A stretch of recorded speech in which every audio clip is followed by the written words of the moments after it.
Sa banwa kang San Joaquin, sa lugar ko diin ako naghalin. Dali kita, liputo ta, ang mga manggan kang among banwa. Dali kita, iririmaw ta.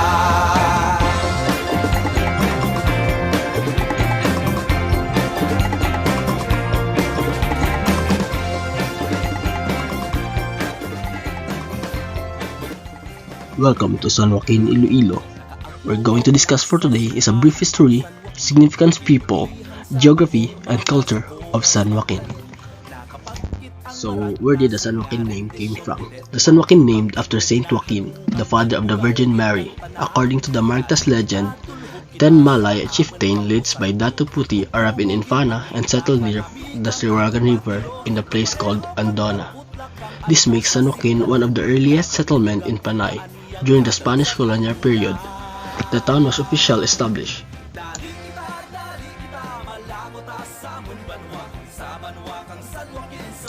One of the town's notable figures is Janet Garin, a physician and a politician currently serving as a House Representative of the 4th District of Iloilo.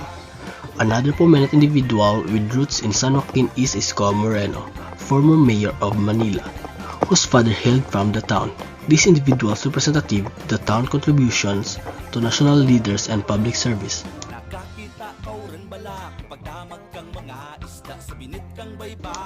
San Joaquin is the southernmost municipality of Iloilo Province, bordered by the sea to the west and mountains to the east. It spans approximately 234.84 square kilometers. The 2020 census recorded a population of 52,617. The town features coastal plains, agricultural lands, and marine sanctuaries. It is a home of a diverse range of flora and fauna, especially in its marine ecosystem. The primary source of livelihood is agriculture, include farming and fishing.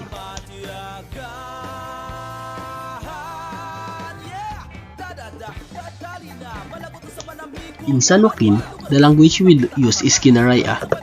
It is a predominant language spoken, with Hiligaynon also widely used. San Joaquin is known for the Bailuhay Festival, celebrated every January to commemorate the barter of Panay. Another major event is the Pasungay, a traditional bullfight held during the town festa.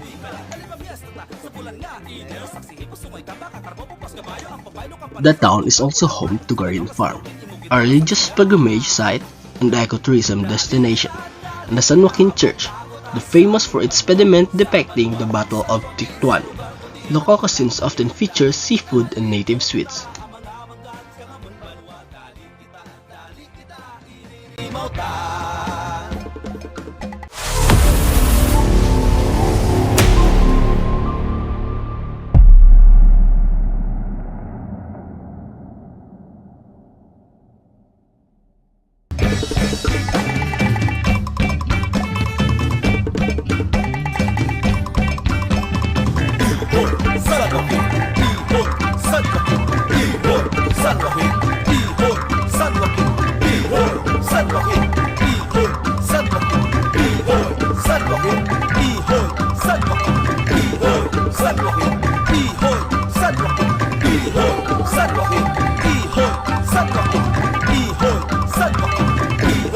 San Joaquin.